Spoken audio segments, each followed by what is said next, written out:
The corn is as high as an elephant's eye, and it keeps right on going clear up to Typical day for me starts off lately with Marv singing to everybody at 6:30 in the morning. Morning, oh what a beautiful day. Go to the galley for breakfast and a cup of coffee, and then we're usually out by 8 a.m. What I like best? Oh, drilling holes. I get a kick out of it. It is time to deploy the gun! Today is opera day on the seismic line. Everyone must sing everything they say. Okay, to fire again! Fire in the hole! I now understand why none of us are opera singers. My day starts around 5 a.m. About 5:45 I start preparing breakfast and get the lunch set up for the people who are going out to the line.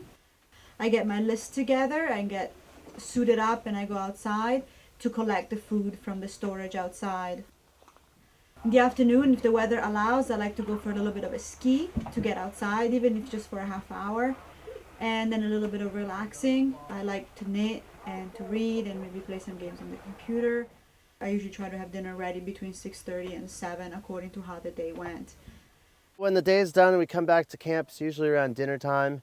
Usually change out our boots and socks and relax a little bit, have some dinner. And you have to help out with camp. You have to do dishes. I hate doing dishes, but it's nice to be able to contribute to the camp life, and you know that you're helping everybody along. For me, one of the greatest thrills is just to explore and see beautiful things and to share those beautiful sights. The scenery and the environment itself is probably the best part for me. There are icebergs that are stuck in the ice. There's animals starting to come back. There are mountains and valleys. You don't see that, in too many places. Why can't we feed the poor dying penguin? That's the rule. Way of nature. Way of nature. The environment's kind of harsh, but it's beautiful nonetheless.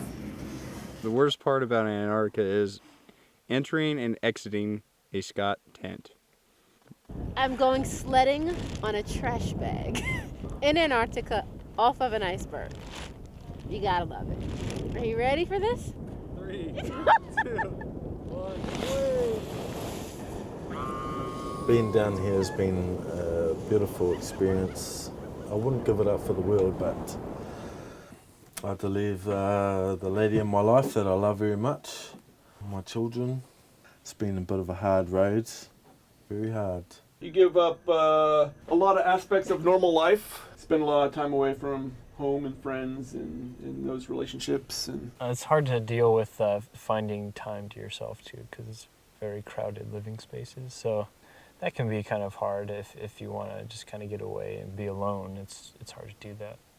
It's already physically, the conditions just try you. You don't have the people who usually take care of you, they're not here. And then you develop friendships and those people take care of you. Like when I was sick, Stefan took care of me and helped me a lot. As for most of the people here in camp, I'm glad I've met most of the people here, Oh yeah, we got a great crew of people. Yeah. Everybody's personality seems to mesh together really well. And everybody's willing to help, too. there's a certain draw. I think certain people really like it down here and kind of drawn to the lifestyle, drawn to the work. They can't stay away too long.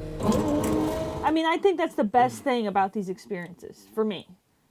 It's not really about what I'm going to put on my resume.